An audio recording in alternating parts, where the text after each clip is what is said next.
امام جلال الدین سیوطی رحمۃ اللہ تعالیٰ علیہ یہ حضور کے کئی صدیاں بعد ہوئے ہیں، مگر اتنے بڑے عاشق رسول تھے کہ انہیں 75 بار جاگتے ہوئے حضور کا دیدار نصیب ہوا تھا.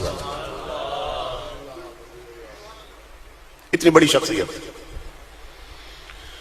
آپ نے اپنی کتاب میں لکھا ہے کہ ایک قبر کھودنے والا بیان کرتا ہے جو قبرستان میں قبریں بنایا کرتا تھا.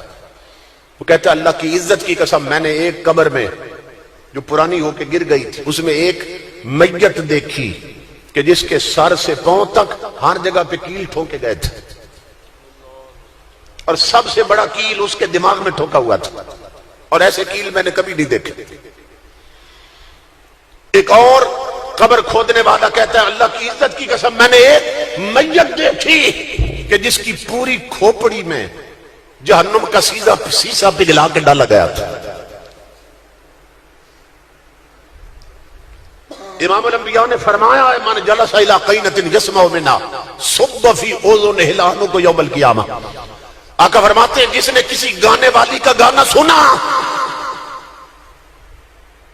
گانے والی کا گانا سنا، اس کے اڈے پہ جا کے سنا، یا اسے اپنے گھر بلا کے سنا، اسے شادی پہ منگوا کے سنا، یا اس کی سی ڈی خرید کے سنا، یا اس کی آڈیو بنا کے سنا، یا اس کی ریکارڈنگ کر لی اپنے موبائل میں، کیونکہ اصل جرم ہے سننا.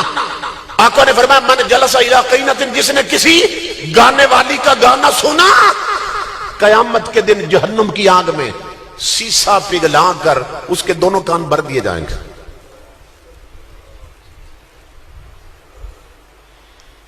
آج رکشے میں بیٹھے تو گانے لگے، آج سزوکی میں بیٹھے تو گانے لگے، ٹرک والے گزرے تو گانے چل رہے ہیں، بسوں میں بیٹھو تو صرف گانے نہیں، وہاں ٹی وی لگے ہیں اور فلمیں دکھائی جا رہی ہیں، ڈانس ہو رہے ہیں.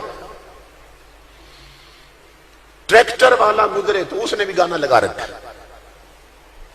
یہ زمیندار لوگ جو لکڑی کے ہل چلایا کرتے تھے، لکڑی کے ہل، وہ وضو کر کے جاتے تھے جس دن انہوں نے ہل چلانا ہوتا تھا تاکہ رزق میں برکت آ جائے. پھر ادھر ہل چلاتے ادھر اپنے نبی پہ درود پڑھتے رہتے، کلمے کا ورد ہوتا رہتا. کوئی سورہ یاسین پڑھتا، کوئی سورہ کاف پڑھتا، کوئی سورہ واقعہ پڑھتا، تو ہر دانے پر رحمت اتر رہی ہوتی تھی. اب اللہ نے دولت دی اور زمینداروں کے پاس اب ٹریکٹر آ گئے.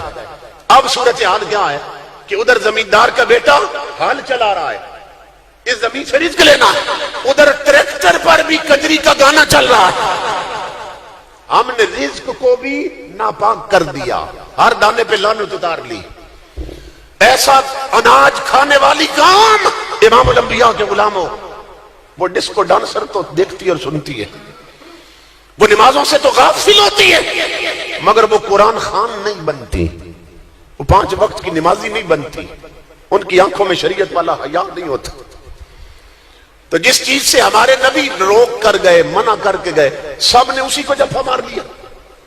حضور سے پوچھا گیا تھا کہ دنیا میں زمین پہ سب سے بری جگہ کون سی ہے؟ یہ کسی بھی عالم سے پوچھو تو تمہارے میرے نبی نے فرمایا تھا جو بازار ہیں سب سے بری جگہ ہے. اور آقا سے پوچھا گیا تھا یا رسول اللہ روئے زمین پر سب سے اچھی جگہ کون سی ہے؟ آقا نے فرمایا جو مسجدیں ہیں وہ سب سے اچھی جگہ. اب چاہیے یہ تھا کہ اگر ہم اپنے نبی سے سچی محبت کرتے تو جو سب سے بری جگہ بتا گئے وہ خالی پڑی ہونی چاہیے تھی، ادھر کوئی منہ بھی نہ کرتا، جاتا تو مجبوراً جاتا. اور جو سب سے اچھی جگہ ہے وہ بھری ہونی چاہیے تھی، لیکن بات اس کے الٹ ہو گئی کہ جو سب سے اچھی جگہ ہے وہ خالی پڑی رہتی ہے، جو سب سے بری جگہ ہے وہاں سب سے زیادہ بے پردہ عورتیں پھر رہی ہوتی ہیں. تو جو قوم اپنے نبی کے حکموں کے اس طرح خلاف چلے اس کا یہی حشر ہوتا ہے جو ہمارا ہو رہا ہے. اس لیے جوانوں، میرے بھائیوں، میری ماں بہنوں، بیٹیوں، اپنے آپ کو نا حضور کی شریعت پہ چلانے کی کوشش کرو، شریعت والے کپڑے پہنو، شریعت والا پردہ کرو. امام الانبیاء نے ایک صحابی ہیں حضرت عبداللہ بن عمرو بن عاص، وہ آئے حضور کی بارگاہ میں، انہوں نے کپڑے سارے اسلامی پہنے ہوئے تھے، صرف کپڑوں کا رنگ وہ تھا جو اس دور میں کافر پہنتے تھے، اس رنگ کے کپڑے کافر پہنتے، زعفرانی رنگ کے کپڑے پہنے تھے.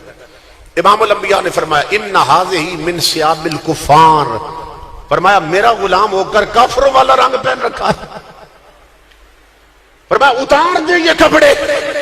انہوں نے عرض کی آقا اس کا رنگ کچا ہے، اگر اجازت دیں تو میں رنگ ہی اتار دیتا ہوں۔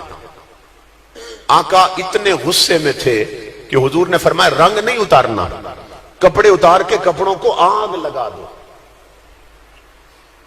خدا کے لیے سوچو میری ماں بہنوں بیٹی اور بھائیوں اور جوانوں بزرگوں، کہ جس نبی کی غیرت یہ بھی گوارا نہیں کرتی کہ ان کے امتی اس رنگ کے کپڑے پہنے جس رنگ کے کپڑے کافروں کے ہوتے ہیں، تو اس نبی کے دل پہ کیا بیت رہی ہوگی کہ جس کی امت کی اکثریت نے اپنی شکلیں ہی حضور کے دشمنوں والی بنا دی،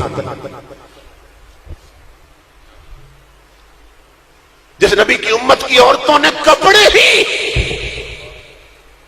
تاجدار کائنات کے دشمنوں والے پہن لیے، جن گھروں کا ماحول ہی تاجدار کائنات کے دشمنوں کے گھروں کے ماحول جیسا بن گیا، حضور کے دل پہ کیا بیت رہی ہوگی۔ آقا نہیں چاہتے میرا امتی اس رنگ کے کپڑے بھی پہنے جس رنگ کے کپڑے کافر پہنتے ہیں۔ تو حضور کو خوش کرنا ہے تو حضور کی شریعت پہ چلو۔ دیکھو نا کتنے افسوس کی بات ہے کہ گھر پہ حضور کے نالین کا جھنڈا لگا ہو، چھت پہ لگا ہو نالین کا جھنڈا، اور چھت کے نیچے ہر وہ کام ہو رہا ہو جو نالین والے کی شریعت کے خلاف،